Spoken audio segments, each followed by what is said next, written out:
Hello guys, welcome back to my channel. चलिए आज हम एक ऐसी रेसिपी बनाकर तैयार करेंगे जो खाने में टेस्टी भी होगी, क्रिस्पी भी होगी और हेल्दी भी होगी। इसको बनाना बहुत आसान है। तो इसको बनाने के लिए हमें चाहिए आधी कटोरी पोहा। तो यहाँ पर हम सिर्फ आधी कटोरी पोहा ही लेंगे और उसको 1 से 2 बार अच्छे से वॉश कर लेंगे। और जब अच्छे से इस तरह से वॉश हो जाए 1 से 2 बार, तो हम इसका पानी निकाल लेंगे और इसको ढककर कम से कम 5 से 6 मिनट के लिए साइड में रख देंगे ताकि जो पोहा है वो अच्छे से फूल जाए। उसके बाद हम एक कढ़ाई लेंगे या फिर पैन लेंगे, उसमें पानी डालेंगे। तो यहाँ पर मैंने 1.5 कटोरी पानी डाला है, लेकिन अभी हम गैस चालू नहीं करेंगे, पानी ठंडा ही होना चाहिए। और उसमें 1 कटोरी हम सूजी डाल देंगे, टेस्ट के अकॉर्डिंग नमक डाल देंगे और बढ़िया से इस तरह से मिक्स कर लेंगे। अब हम गैस चालू करेंगे। गर्म पानी में हम सूजी नहीं डालेंगे, ठंडे पानी में ही डालेंगे। हमने यहाँ पर गर्म पानी में इसलिए नहीं डाली है क्योंकि गर्म पानी में ज़्यादा चांसेस रहते हैं सूजी में गुठलियाँ बनने के।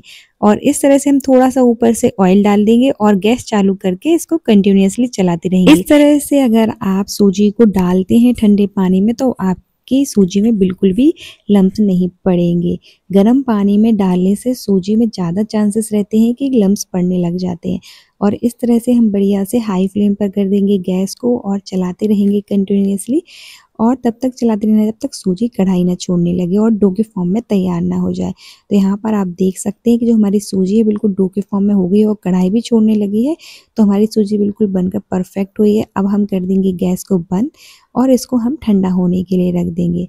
तो चलिए हम इसको ठंडा होने के लिए रख देते हैं, तब तक आगे की तैयारी कर लेते हैं। इसके लिए लेंगे एक पैन या कढ़ाई, जिसमें हम डालेंगे थोड़ा सा ऑयल और साथ ही में हम इसको तड़का लगाने के लिए डालेंगे जीरा और राई को डालेंगे, साथ ही में डालेंगे कड़ी पत्ता। जब अच्छे से ये क्रिंकल हो जाए तो इसके बाद ही हम इसमें ऐड करेंगे एक बारीक कटा हुआ प्याज।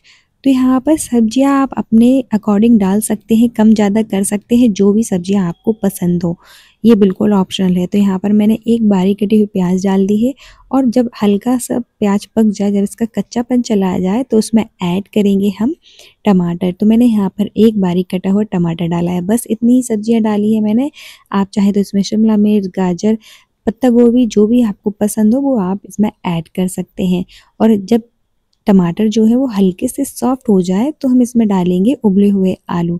तो यहाँ पर आप देख सकते हैं जो कि टमाटर हैं वो सॉफ्ट हो चुके हैं। तो चलिए अब इसमें हम डाल देते हैं उबले हुए आलूओं को मैश करके। तो यहाँ पर मैंने 3 मीडियम साइज़ के उबले हुए आलू लिए थे, उनको बढ़िया से मैश करके डाल दिया है। साथ ही में जो हमने पोहा रखा था भिगोकर, उसको भी हम मैश करके इस तरह से डाल देंगे। अब इसमें डालेंगे कुछ बेसिक मसाले जैसे कि नमक, चाट मसाला, गरम मसाला, लाल मिर्च पाउडर। यहाँ पर मैं बच्चों के लिए बना रही हूँ तो मैंने यहाँ पर हरी मिर्च का यूज़ नहीं किया है। और बढ़िया से मिक्स कर देंगे। तो यहाँ पर आप सोच रहे होंगे कि मैंने यहाँ पर पोहा को क्यों डाला है इसमें। इस तरह से अगर आप पोहा को डालेंगे तो हमारे आलूओं में बाइंडिंग भी आ जाएगी और जो आपके आलूओं में मॉइस्चर होगा तो वो भी कम होगा, क्योंकि जो पोहा है वो बहुत पानी एब्जॉर्ब करता है। तो जितना भी मॉइस्चर होगा आलूओं में तो वो सारा एब्जॉर्ब कर लेगा और इस तरह से बढ़िया से बाइंडिंग भी आ जाएगी, हमारे मिक्सचर को मिल जाएगी। तो इस तरह से हम एक मिक्सचर तैयार कर लेंगे। तो हमारा मिक्सचर बिल्कुल तैयार है बनकर। तो हम इसको किसी भी प्लेट में निकाल लेते हैं और ठंडा होने के लिए रख देते हैं। तो देखिए तब तक ये ठंडा होता है तब तक हम अपनी सूजी को भी देख लेते हैं वो ठंडी हो चुकी होगी। तो यहाँ पर देखिए हमारी सूजी जो है बिल्कुल ठंडी हो गई। अब इस तरह से हम बढ़िया से हाथों से मसल लेंगे और डो के फॉर्म में तैयार कर लेंगे इस तरह से। इसमें कोई भी लम्स नहीं है क्योंकि हमने इसको ठंडे पानी में डालकर गरम किया है। तो इस तरह से बढ़िया से हम इसको डो के फॉर्म में कर लेंगे। इसमें कोई भी लम्स नहीं है, बिल्कुल लम्स फ्री है ये सूजी। अब इस तरह से हम डो के फॉर्म में करने के बाद इसके 2 पेड़े करेंगे, 2 आधा आधा डिवाइड कर लेंगे इसको बढ़िया से 2 भागों में और 2 पेड़े बना लेंगे इस तरह से। अब हम इनको पेड़े बनाकर बेलेंगे बिल्कुल रोटी की तरह। तो इस तरह से बेल लीजिए, बिल्कुल नहीं चिपकेगी। आप बिना ऑयल, बिना आटा डस्ट करे इस तरह से आप सूजी को बेल सकते हैं, कोई टेंशन नहीं है। ना ही ये चकले में या फिर ना ही बेलन में बिल्कुल नहीं चिपकेगी। बस हल्के हाथों से इसको इस तरह से बेल लीजिए। और थिकनेस आपको बिल्कुल मीडियम थिकनेस रखनी है, ना ही ज़्यादा पतली होनी चाहिए और ना ही ज़्यादा मोटी। और इस तरह से हम टेढ़ा वेढ़ा करके रोटी की तरह बेल लेंगे और इसके किनारे इस तरह से हम कट कर लेंगे। अब जो है इसका शेप हमें चाहिए थोड़ा रेक्टेंगल शेप चाहिए।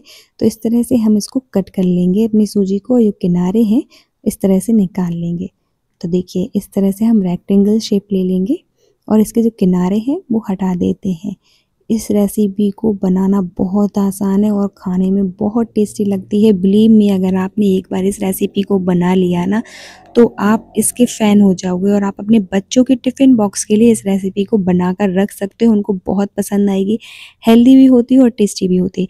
अब जो हमने आलूओं के मिक्सचर को बनाकर रखा था ना, उसको इस तरह से लेंगे, पेड़े बनाएंगे और इस तरह से उसको बिल्कुल सिलेंडर का शेप दे देंगे और इस तरह से हम एक साइड रख देंगे मिक्सचर को और एक साइड से अब हम लेंगे और इस तरह से उसको कवर कर देंगे। बिल्कुल इस तरह से, बिल्कुल पॉकेट की तरफ इस तरह से कवर कर देंगे और तीनों साइड से इस तरह से उसको कवर दबा देंगे और इजीली कवर हो जाएगी। तो इस तरह से आप दबा दीजिए और अच्छे से उसको शेप दे दीजिए। अगर इसमें एक्स्ट्रा है, कुछ एक्स्ट्रा सूजी और एक्स्ट्रा पार्ट है तो उसको कट करके आप बिल्कुल परफेक्ट शेप दे दीजिए। इसको इजीली कवर हो जाता है बिल्कुल पॉकेट की तरह।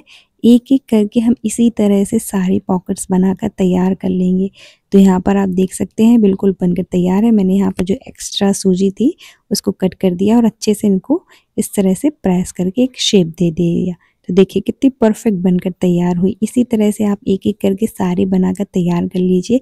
आप चाहे किसी भी, आप इसको मतलब स्क्वायर शेप में, किसी भी शेप में आप इसको भर सकते हैं, इसकी स्टफिंग कर सकते हैं। ये बिल्कुल ऑप्शनल। इस तरह से अगर आप बनाएंगे तो आपके बच्चों को भी पसंद आएगी, देखने में भी अच्छा लगता है और बच्चे भी बहुत चाव से खाएंगे। तो बिल्कुल बनकर तैयार है। अब इसी तरह से हम सारे तैयार कर लेंगे एक एक करके। तो यहाँ पर मैंने, यहाँ देखिए आप, यहाँ पर एक एक करके मैंने सारी पॉकेट्स बनाकर तैयार कर ली हैं। अब हम करेंगे इनको फ्राई। तो हमें इनको ना ही सैलो फ्राई करना है ना ही डीप फ्राई करना है। मतलब हमें सैलो फ्राई करेंगे तो बिल्कुल ना के बराबर ऑयल में, बहुत कम ऑयल डालेंगे। तो बस इतना ही ऑयल डालना है और इतने से ही ऑयल में हम इनको बढ़िया से फ्राई करेंगे और हाई फ्लेम पे फ्राई करेंगे हम, क्योंकि सूजी है तो वो तेल ज़्यादा एब्जॉर्ब करेगी। अगर आप लो फ्लेम कर देंगे तो हाई फ्लेम पर ये तेल कम एब्जॉर्ब करेगी।